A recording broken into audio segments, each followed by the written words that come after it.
السلام عليكم ورحمة الله وبركاته. اللهم صل وسلم وبارك على سيدنا محمد. النهاردة هنعمل مع بعض طريقة الفراخ المشوية. اللهم بلغنا رمضان. تعالوا نشوف الطريقة على طول. هنا معايا التوابل بتاعتي، وطبعا الفراخ مغسولة كويس جدا ومتقطعة وجاهزة للشوي. هنا معايا التوابل، تعالوا نشوف التوابل بتاعتنا ايه. ومعايا كوباية زبادي كبيرة. قبل ما نبدأ الفيديو هنشوف بس ايه. عايزة اقول لكم الفراخ طبعا لازم تكون مغسولة جدا جدا وكويس قوي بليمون بقى وخل وكده، انتوا عارفين طبعا مش محتاجين. معايا بصلاية مبشورة، ومعايا التوابل، ملح وفلفل اسمر وبابريكا وتوم باودر وبصل باودر وكاري وكركم وشوية شطة. هبتدي ان انا اضيفهم كده على البصل واقلبهم مع بعض. ومعايا علبة الزبادي.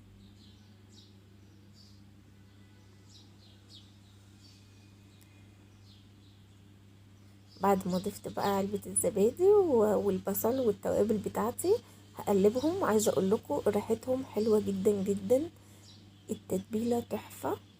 ومعايا شوية من اللبن كمان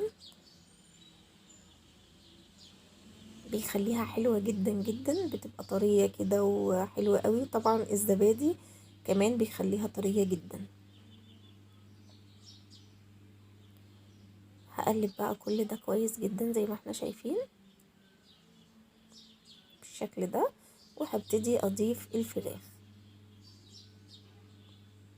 وطبعا هتبقى من جوه برضو، يعني جوه داخل الجلد بتاعها كده هدخل فيها برضو التتبيلة عشان تبقى متبلة كويس وطعمها حلو بالشكل ده. وهضيف ورق لورا وحبهان كده من على الوش عشان تخلي ريحتها حلوة، حتى وانت بتشويها بتبقى ريحتها جميلة جدا. وهسيبها طبعا يوم كامل في التلاجة او برا التلاجة، بس طبعا لو صيف مش هتخليها برا التلاجة، لازم يوم كامل. وكده بعد ما سبتها يوم كنت مغطياها بفوطة كده وكيس، لازم يكون كيس تحت الفوطة طبعا عشان ما تتبهدلش بالشكل ده اهو. وعندي بقى كيس حراري، هفتح بقى كيس واضيف فيه الفراخ بالشكل ده. والتوابل اللي هتبقى باقيه برضو حطيها عليها من على الوش كده او حطيها جوه الكيس، ولازم يكون مربوط كويس بالشكل ده.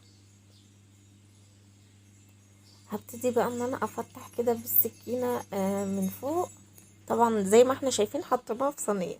هبتدي افتح كده الكيس عشان لا قدر الله ما يحصلوش اي حاجه في الفرن، ولازم يكون كيس حراري بتاع شوي الفراخ. بصوا اهو انا كده فتحت، بوريكم ان انا فتحتها عشان تخلوا بالكم جدا جدا من الخطوه دي. وزودت بقى شويه ميه كده وهدخلها الفرن.